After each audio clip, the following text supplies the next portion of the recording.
I have somebody very interesting here from 3EN hailing over, and basically Dale Cree is going to be telling us all about what the team is doing at 3N, what they're up to, who are their clients, how he's thinking about growth, and also we're going to be getting a couple of sneak peek insights how he has been leading the company from his personal journey. So Dale, welcome to the show. Thank you very much, Lucas. Really glad to be here, and again, really appreciate the opportunity. Very good. So tell us about 3EN. What is it all about in your own words? So we were formed in 2011. To put your listeners in context, I'm a 57-year-old man that's been involved in this industry for 37 years with a background in finance. At the age of 40, I had the opportunity for retirement and got bored very quickly. Set up a company looking to improve delivery for organizations in IT and understand why scope, timescales, budgets were continually missed, and why IT had such a bad rep in the marketplace for not delivering what was expected. At 45, we came across NetSuite, and we set a business up on the basis of our experience of correcting a number of NetSuite implementations, and founded ourselves as an Oracle NetSuite house. So our primary was, we found a flexible product which is scalable, that we really liked. We were a team of 4 or 5 people, and we thought that actually this is a way we could deliver to scope, to budget, and on time. Very good. As we used the product, we found there were a number of gaps. And because my background, although I was trained in finance vocationally, I spent a lot of my years working with development teams. We developed and grew our own internal solutions team of software engineers, 6 of them now today in total. And we started building solutions that plug the gaps in the product. So we believe that you should have a single instance of the truth. We believe that you should have a minimum number of products end to end to resolve your problems. And we believe that your integrations to whatever key products you do have to support your business should be a single instance of experience for the user. And that's what we've built out. We've built out something which we believe is focused on the people part of people, processes, and systems, and focused on making sure we deliver what people expect within budget and within time. Interesting. So maybe you can tell, so for everybody who's listening in and to get a good understanding of the company 3EN, maybe some couple of questions about the company in itself. Maybe tell us something interesting about the company. How many clients do you have? How many visitors on the page? Any prizes that you've won? Something that you would consider interesting. For us, the most interesting thing about the company is that we founded it with a very direct focus on what we refer to as our ABCs. I always get the little theme tune in my background of the Jackson 5 singing, again, maybe my age, just that ABC. And for us, that stands for attitude, behavior, culture. So we engage with a well-known university at the very start of the journey to look at how we recruit people, how we manage people, and how we develop people. So we've grown, and we're bootstrapped. So we're self-invested. We don't have any external VCs or PEs from outside of the company, and we've grown from 3 to today. There's 40 plus office in 3 countries of the world. We're a very diverse gender, religion, geography.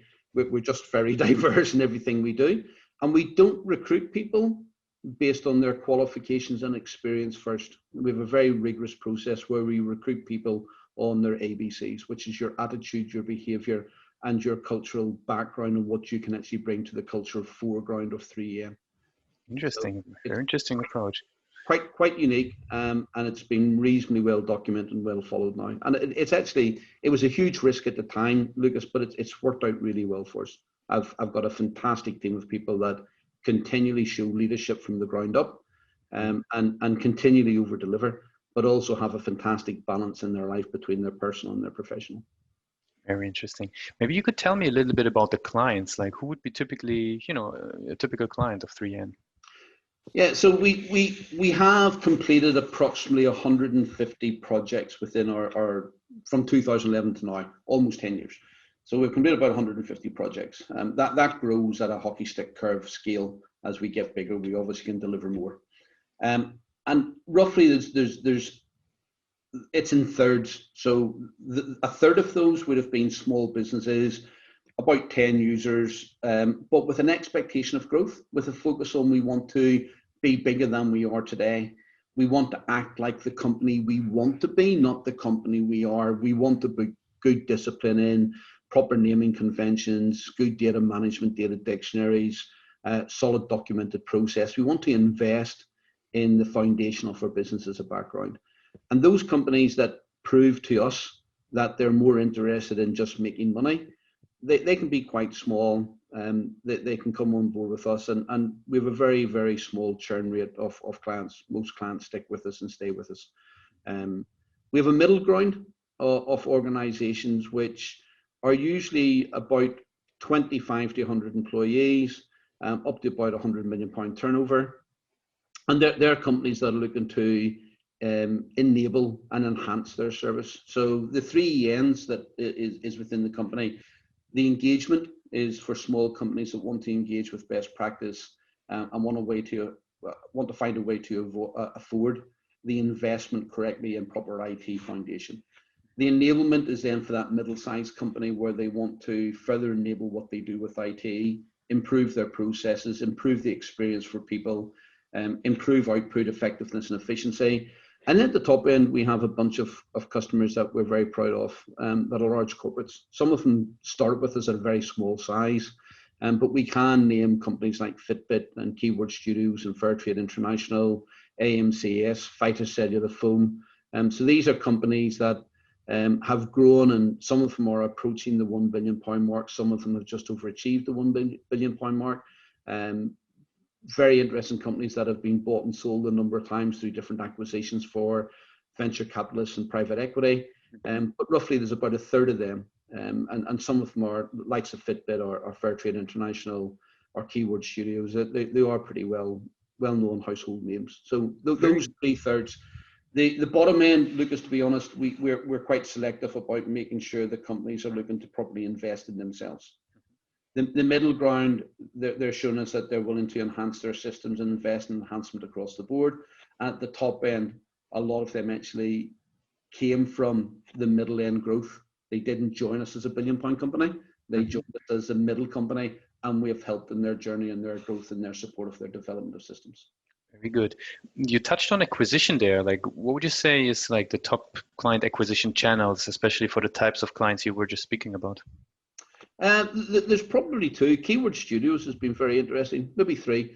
So in the software industry, there's a lot of belief that the ideas concept of having the idea about what good software is going to become divorced from the delivery concept. It's been put to me like the old movie houses of the 1920s, 1930s, when Hollywood Studios was huge. And they'd done everything within Hollywood Studios. They owned the idea, they owned the script writing, they owned the production, the lighting, the cameraman. They owned everything through the final production and delivery.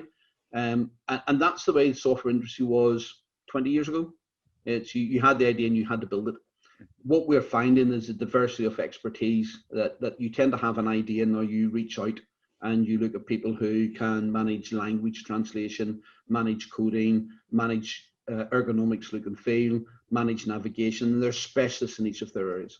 And what Keyword Studios have done is done it for the gaming industry. So they work for Sony, they work for EA Sports, they work almost all the big brands, and they've bought small studios across the world who are experts in specific areas. So they bring that expertise together in small studios where you can speak to somebody and saying, we want the latest car chasing game to be in German, so the taxis aren't black, they're yellow, or they're that cream color in Germany. We want the signposts on the streets to be in a particular language. We want, and the guys who had the concept and idea about the game don't want to spend their time doing that. Yep. Now, Keywords have also now went into testing language skills, communication, talking skills around the games, around the products, and they've went beyond games and look at it, software products in general. So that's been a huge acquisition trail for them. We have to keep up with their 6 to 10 acquisitions every year. That expands their studio capability and is saying to people, if you have a good idea for a game or for a production online or in an IT digital environment, we have all the components that can fulfill that for you. Makes sense. Makes sense. I would love to touch on 3EN's website for a moment, right? What role does it play in client acquisition at the moment? Very core. And before we go past and people think that we've set this up because we use your product, we don't. But it is very interesting to us. So we would have a bias towards what you guys do. We about 2.5, 3 years ago, I was convinced by who is now our Chief Revenue Officer to say that he doesn't want a dysfunction between marketing and sales. He wants that to be one umbrella. He wants a responsibility and a measure of marketing to deliver quality leads. Mm-hmm. He wants to measure the conversion from what we call MQL to SQL, marketing qualified lead to sales qualified lead. What that means is that we manage persona marketing. We understand the person that we need to address. We understand that CEOs, CIOs, and CFOs are keys to influencing the decision to use NetSuite and use ourselves. Mm-hmm. We go further. We try and understand that profile.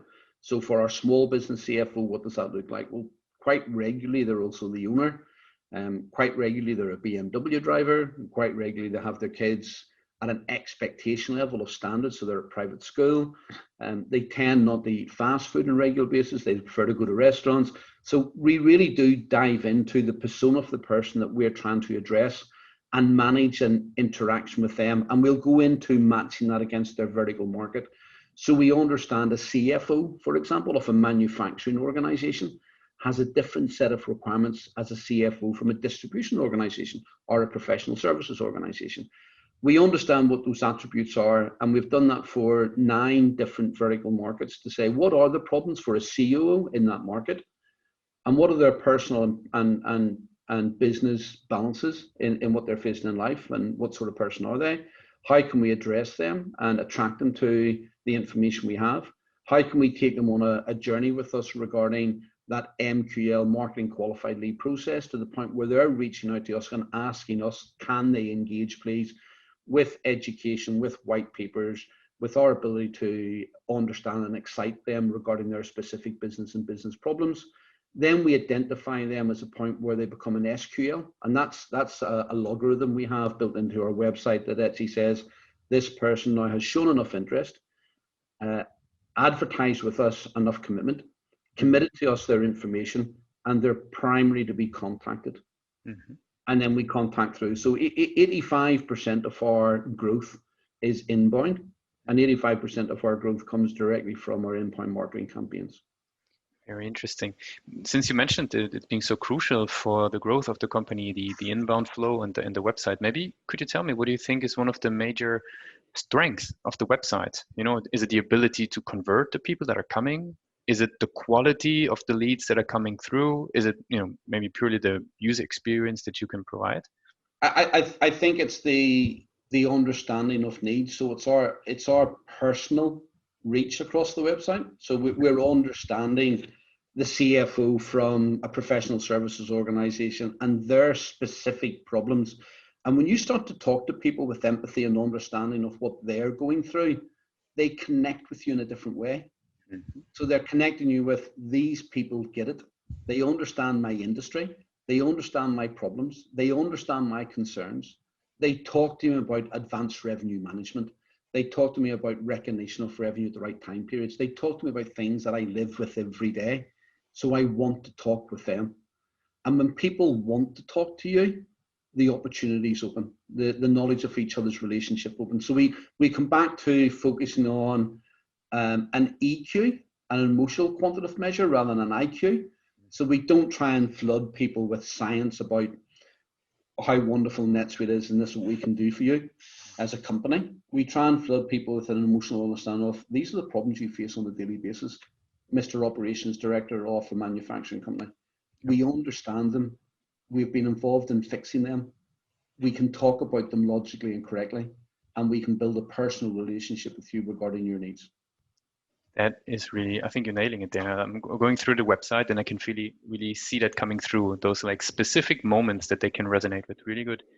On the other hand, though, I would be curious, what would you think is the major room for improvement? Where's the most room for improvement on the website? Is it, you know, the amount of conversions you're getting through, the quality that is coming through? Like, where do you see that biggest room for improvement? So as of March of this year, with the support of a Northern Ireland company called Catalyst, who run a CEO development program, and from Invest NI, a pseudo government body, and from Belfast City Council, they got together and selected a team of about 6 or 7 of us to go to MIT in Cambridge, and to study entrepreneurship. And through those lessons, I came back on March the 12th, and we locked down the business on March the 13th, and we sent everybody home.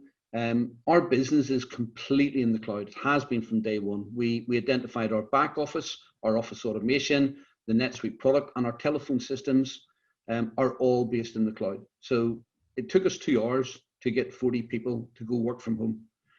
We had to buy the odd desk and the odd chair for people. We had a budget to equip their homes correctly, but they all had their laptops, they all had their Jabra, they all had their telephone system on their PCs or laptops. That, you know, they all have everything they need, and it's been superb. We use Teams actively. But what I didn't have, and where our learning was, I didn't have a connection between our ABCs and how we recruited people, the office automation and processes that we had embedded, and an improvement plan of continuous improvement of how we can correct things and build leadership into your organization. So coming back from MIT, they taught me 2 key things that I wanted to implement this year. One was a better understanding of what's referred to as your COCA, your COCA, which is us calculating the cost of customer acquisition. So how important is a customer to us? What is the real cost of bringing them on board? What is the sales and marketing cost, and how can we tighten that up? And we're going through that process at the minute. We've been going through it very successfully. Our conversion rate from marketing qualified lead to sales qualified lead on the inbound is 4 to 1. So once marketing have qualified it as somebody who is interested, and we've built a relationship online with them, we get a 4 to 1 conversion off. 1 in 4 come through and say, yes, please let me talk to a salesperson. And on our sales currently, from about March of this year, we are hitting slightly better than a 1 in 2 conversion rate. Very good. Since you mentioned the conversion rates, are you also looking at the top of the funnel, sort of the conversion on the website? Yeah. So we look at the COCA, so the total cost of customer acquisition. What we're doing with we still have some outbound work. We still expect our sales guys to hunt a little bit regarding things that are going on in the marketplace, awareness of news, press, news cuttings, new investment, new markets. But say 85% is through inbound. And we measure the top of the funnel at our MQL level, so marketing qualified leads, how many coming in are quality enough to be converted to MQL, then how many from MQL go to SQL, then how many from SQL go to client. I do believe, Lucas, that we have still a lot of work to do at that top end, which is why your product becomes interesting to us. So we need to do a better job at the top end of the funnel. We still need more work to do at the bottom end of the funnel as well. I would like the 1 in 4 to be improved. That means improving the quality at the top of that funnel coming in the first place. Makes a lot of sense. I don't want the funnel to narrow. I still want to have my 100 at the top. I just want it to be higher quality, so the cost of customer acquisition is reduced. The other thing that we need to improve on is then measuring and understanding our LTV, so our lifetime value, so that when we are looking at cost of customer acquisition, we fully understand that clients do tend to stick with us. We have a very low churn rate. People tend to invest more when they see the fact that we can and do deliver, that we stick to scope, we stick to timescales, we stick to budget. That creates credibility. So this year we have put a lot of focus into our COCA and our LTV. We are currently budgeting and planning for next year, and next year's focus is going to be on the breadth and the depth of those skill sets. So we're doing it within a small group to make sure we've got it right. We're going to take it company wide for next year to say we have a deep skill set in understanding the complete journey from opportunity and identifying the market to completion and delivery and retention. And we've got that width across our organization, how we organize and manage that. Very, very insightful. That really gives a good idea of how you're thinking about the whole funnel from top through MQL, SQL, and then into the lifetime value. Very interesting. So let's switch gears a little bit and talk about you as a leader in the company. I would have a couple of questions, right? So just you personally, where do you consume content? How do you educate yourself? That's changed during my life. It's amazing. You educate yourself on how to be better educated. You slowly grow in the fact that you know less and need to bring on more. Mhm. So I sometimes say to people that I climbed a mountain when I was 20, and I got to the top of the mountain and thought I've reached the peak, and I looked out and I seen there were mountains taller again. And I had to go back down a little bit to climb the next one, and be a valley to think, oh, where am I at? And I climbed the next one, and I haven't stopped. I've been involved with some fantastic universities across the world: Stanford, MIT, Queen's University in Belfast. And every time I engaged with somebody, I opened my mind to the fact that I knew a lot less than I thought I did. Mm-hmm. And I have to remember that. I have to remember that when I think I've reached a peak, I need to understand that there's more likely to be a peak higher again that I need to go and achieve. So what I've done recently is, one, I've embedded leadership, mentoring and coaching within the organization, and we've employed an individual to manage that. Mm-hmm. So everybody can share from the experience of the old man sitting in the corner saying, you think you learn everything by the time you're 30. I'm starting to realize I've learned very little, and I'm 57. The amount of learning, knowledge and education I need is greater than it's ever been, and I've lived for this length of time.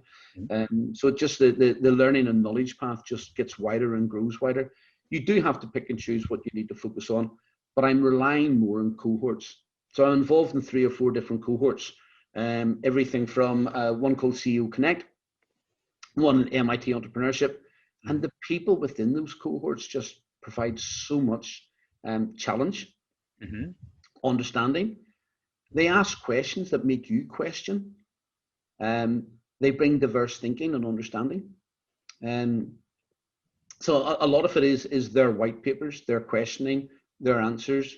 A lot of it comes from a chat. The CEO Connect cohort I'm involved with, supported by Catalyst in Northern Ireland, we try and meet at least once a month. In fact, I was on with them last night having a chat, and we've decided and agreed that having guest speakers and talking people in to speak to us in what we call fireside chats remotely is fantastic. Some fantastic speakers. But the best experience we get is actually then in a breakout room, sitting down with 5 or 6 other CEOs in diverse industries and talking about simple things like, how do you make sure you're getting the right price for your stationery? What are you about recruitment? How do you identify training and leadership? How do you make sure training is more than just a one-day experience and actually is part of a journey? Yep. How do you deliver improvement and manage improvement? How do you work with investment? What do you do about your gearing on your finances? And we're not learning. I mean, none of those guys are learning about my ERP NetSuite experience. None of them are learning about how I can manage their finances and reporting, and they're learning about how we help each other in the common themes that we think are unique to us and then realize they're not. And some of the things we share, we talk to each other about, yeah, that didn't work, or that doesn't work, or no, don't do that, this was our experience, or how do we refine that? So working with peers and like-minded people, and working with people that you want to aspire to be and that inspire you and that you can aspire to be as well as being inspired by becomes very important. I want to touch very, very quickly on something. So I do a regular article once every fortnight on LinkedIn. I'm on chapter 10. I've been doing it through lockdown. And my next one, I'll give a quick reference to. I'm actually not going to write anything the next one. I was looking for content, and I looked at the idea of, I don't want to be judged by the color of my skin, and that famous Martin Luther King speech. And I thought, I wanted that speech to be part of what I wanted to base my premises on about diversity within my organization and the diversity of the people that work with us and the benefits if I get from an IT company having quite a reasonably equal split between male female, which is unusual for industry, but also the different religions, different aspects, different views. And I read Martin Luther King's speech. Ashamedly, for the first time in my life, I actually read the full script, and I didn't realize how deep it was, how meaningful it was. how accurate it is, even in today's circumstances, how respectful it is. And that one component, small part of I have a dream, I dream that one day my children will not be judged by, that is such a small part of the context of the rest of the speech. So my next article is going to be, here is inspiration that I aspire to be. Here's what I want to learn from. Here's what I've reached out to. And I've now read that complete speech in context 3 or 4 times. And it's just like, wow. So don't close your mind to learning. Don't close your mind to history and the learning of history. Don't close your mind to peers inside or outside of your industry. Deal with people who are on your journey and on your path, but not necessarily in industry. And make sure that, as well as you being challenged, that you allow yourself to challenge other thinking so that you can all improve together. Very good. Thanks so much for those insights. We're coming to an end of the interview. We usually wrap up with a couple of rapid fire questions, 1-sentence questions, 1-word answers, or 1-sentence answers. You ready for those? I am. Very good. What's the last book you read? Sunshine, Art of War. What's the one single thing that your company is focused on the most at the moment? Leadership throughout not management, leadership throughout the company. If there would be no boundaries in technology, what would be one thing you want to have fixed for your company today? An understanding of how AI can impact and influence ERP. So I want to talk to systems, I want to visualize graphs, I want to walk into a room where it shows you, and I can walk around my growth, my patterns, my delivery, my interconnections. Very interesting. What's the last thing that kept you awake at night about the company? The people, the sanity, the mentality, the enthusiasm, the drive, the commitment, how I can manage them remotely, making sure that they're safe, they're sound, they're secure. Very good. And the very last question, if today would be the first day that you're working on 3EN, what would be one advice that you would give yourself? Be the company you dream to be, not the company you are. I would say to people, if you're starting a business, have your board meetings, even if it's only yourself, minute the information, get your point size and your colors right, do the simple things that advertise your business, be the company you're dreaming of and you want to be. Don't shortcut it. Don't be the company you are today, 1 or 2 man, 3 man startup. Very good. Thanks so much for being with us on the show today. I want to give you the last word, right? If someone forgets everything about 3EN that we've been talking about here today, what's one thing they should, remember and keep in mind from this interview? If you're looking at improving your business, we will engage with you. We will enable that engagement, and then we will focus on enhancing that to improve your business processes. Let you focus on your marketplace. Let us focus on how that operates. And we'll do that with empathy, focusing on the people, efficiently, making sure it's cost effective, and effectively making sure that you can drive on from that. So just remember the E's. Engage, enhance, efficient, effectively, with empathy. Very good. Thanks a lot for being part of the show today. Thank you, Lucas, very much. I really appreciate it.